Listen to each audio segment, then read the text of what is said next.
Welcome back to Paddy's Golf Tips. Today we're going to talk about how the hips move in the golf swing, how the pelvis functions. This is an area I've had extreme difficulty with over the years myself, so it's something I'm reasonably keen on, and hopefully I have a few insights for people who struggle with it. The winner of the gold medal and the champion golfer of the year is Padraig Harrington.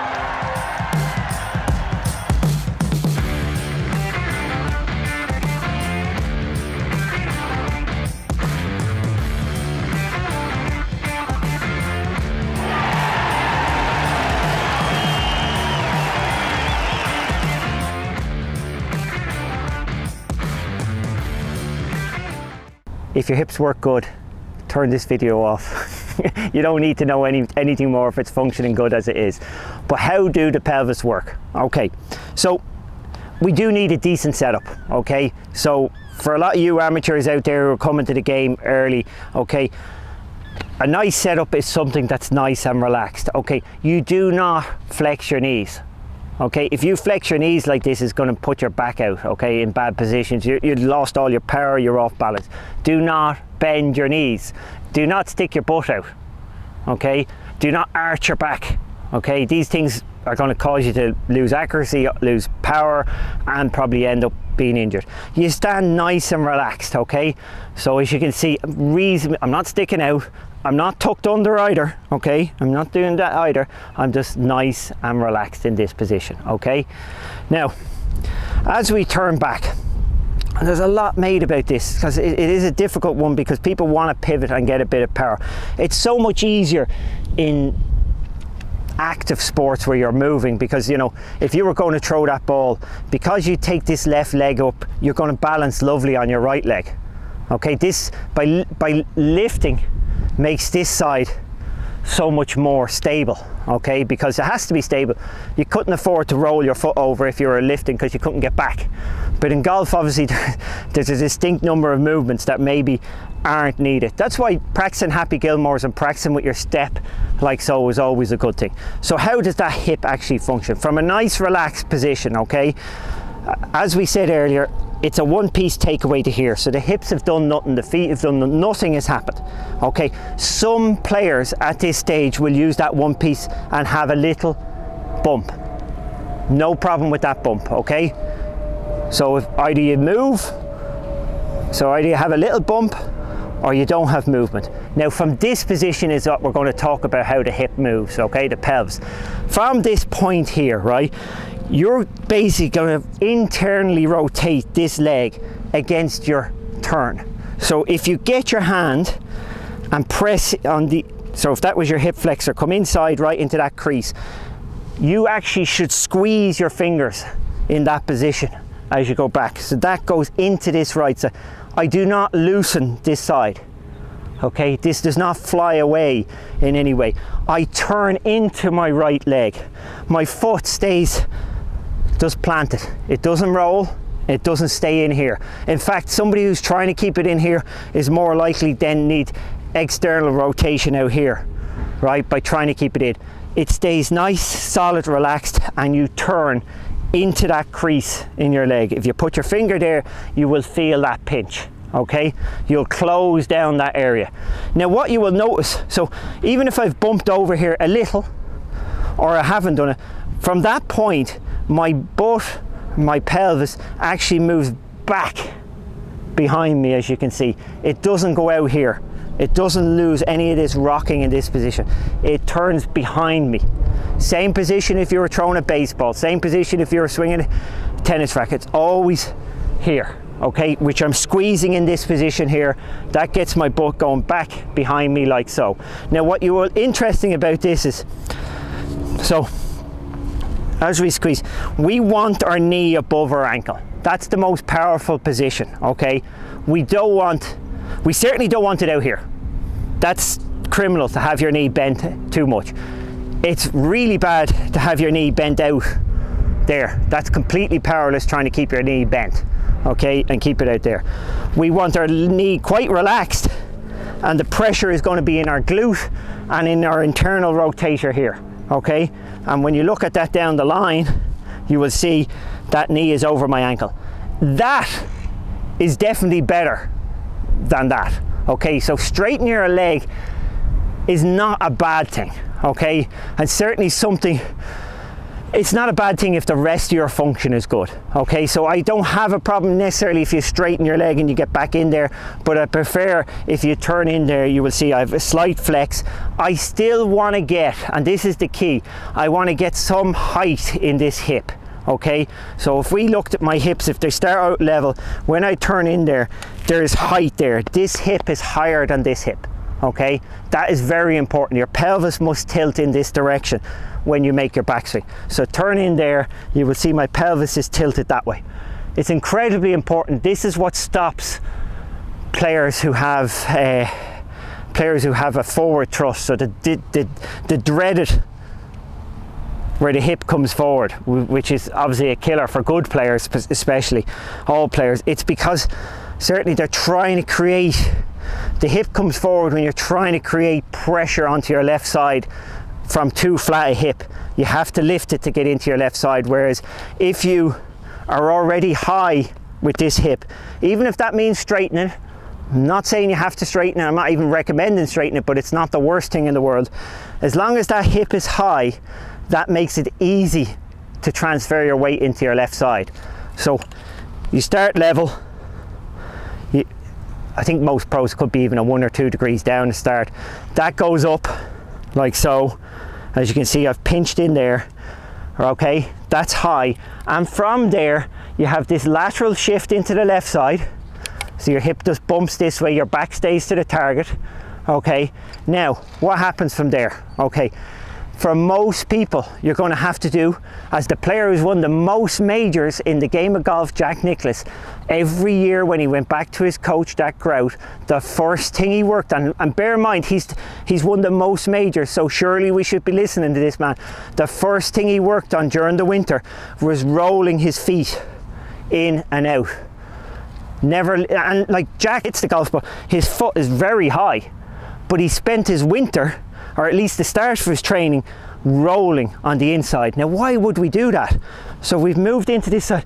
We want to start off but rolling, and the reason we're in here on the left side, you roll in, is because you're trying to get this right glute under your left one. So you're trying to go from high to high. So that's that way, and you're trying to get back to that height. So you practice rolling. After a while you can roll and your foot can come up and drive like that.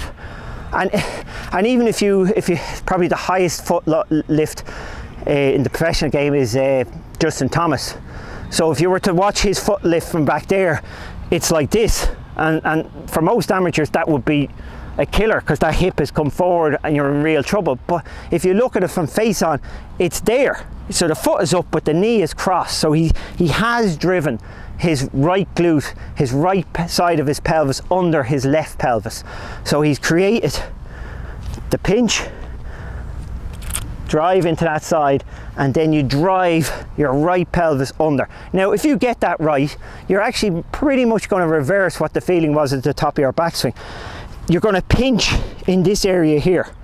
So you're closing down that area. That's why we often say a good practice drill is squeezing in here. That's not a bad thought, to squeeze in there in your groin area, to squeeze, but you're really trying to drive your right glute under your left glute, and practice that way to start off with, like so. If you do it right, you'll pinch. If you come up here, hip flexor, come right into this crease here, you'll pinch and narrow that area. Okay, now you'll see, for me, I have a lot of pressure. I have a lot of pressure on my glute. My glute has gone back, by the way. So when I've done this, I've pinched. This will go backwards, okay? Like so. I've pressure in here and pressure here. Not a huge amount of pressure, a little bit of pressure down the leg and the foot and all that, okay? So you drive in there, and now you can see my pelvis is now at this height. Okay, now, couple of interesting things at this point. You will see the most powerful players at impact generally will be straight leg.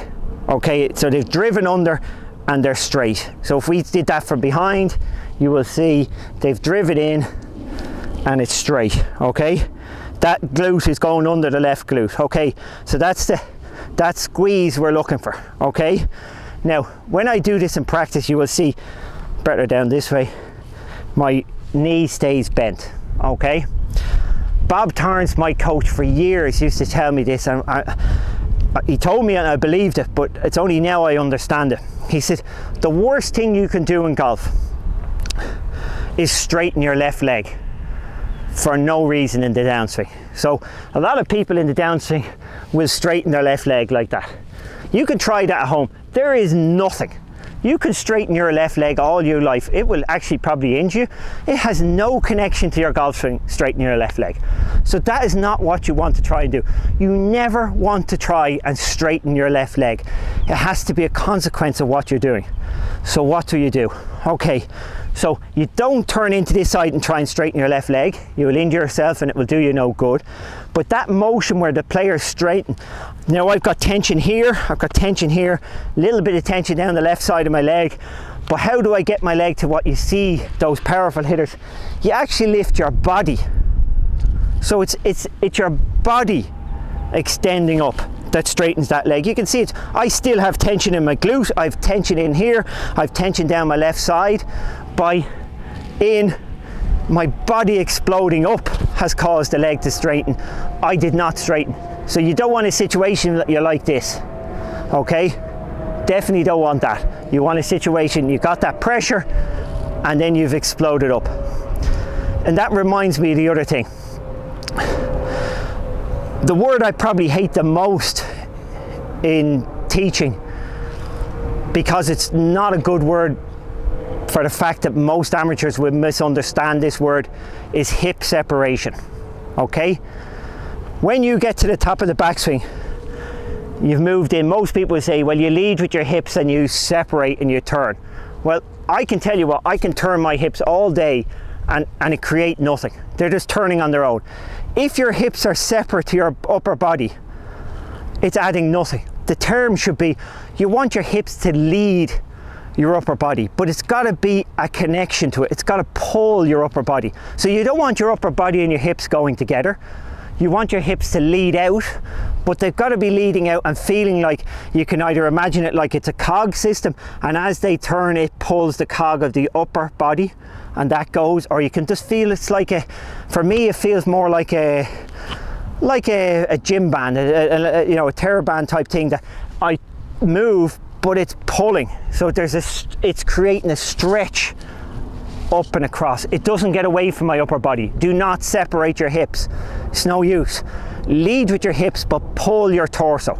Okay, so it's pulling. So there's a feeling coming right across your body here that this is pulling all of this, and that's where you're going to get the speed from. Where that pulling, rather than that's nothing. Just turning and straightening is adding nothing to it, whereas pulling, and that gives you that pull, straight stretch across your chest, which hopefully you go down your arm, which should get you to be able to strengthen that club face. And for all you people who want to shallow, that's what shallowing is. So get you pulling, so it's that pulling version like that. Your hips pull your body, pull your torso, pull your abdominals. It's pulling motion, it's not a loose motion. Okay, so the most important thing is do not feel like you're separating. Go fast with your hips, great, but make sure they stay, that they're pulling on. Pressure here, and as I explode up, you will see the leg straighten and that long side. Okay, so a helpful drill here, and maybe even without, so if that was my setup, draw the right foot back, and that will help you get that feeling of your right hip turning in under this left leg, to get that feeling of closing down that space, the glute gripping on. So practice swings like that, where that right leg's going under. Okay, that's a nice little drill for that, where you can get that feeling of the pressure on your left glute and the feeling of that area space closing in here, like so. Just a simple way of doing it. You can do that in your garden, in your house. Just practice swing, get that feeling of, do it in the elevator. And that right knee is going back behind, and under that your glute is pushing. As I said, that foot is rolling like so, it's not coming up. It's fine if it comes up like that in tournament play, but we've got to get that movement inside first, get the pressure going that way. Okay, it's a lot of talking and no shots. Let's see what we can do. Okay, so you can see my right leg stays nice and relaxed. 7-iron here, just I'm not making it too hard on myself. You will notice if it's done right, your knees will touch at the end, like so. Your chest will be high, it will be wide, it will be left to where you're going. Very much a finish like that. So,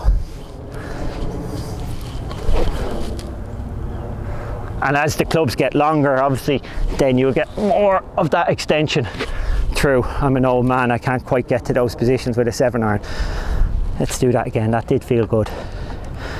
So, again, nice and relaxed, turn in here, bump to the left, explode up, okay? Explode up, that's still bent, but in real life, because my chest will come up, it will straighten it.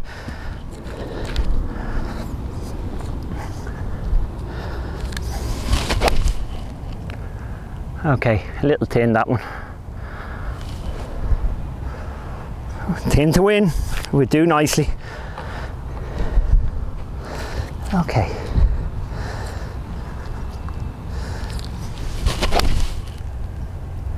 And there we go. Settle for hitting them all like that. Again, knees together, high, expanded, left to your target. Again, I keep saying again, but we'll go with that. It's the same motion. If you were playing tennis, you are throwing a ball under, skimming a stone across water is perfect. In you go, and you explode up to throw it. So, I've done this before, I can't emphasize enough that the good throwing drill, put the ball in the right hand, being right-handed, in the fingers, throw it about 2 yards in front of you to go straight, and that's a perfect hip turn, golf swing, torso, everything, wrist action. If you can mimic that in your golf swing, you'll do just fine.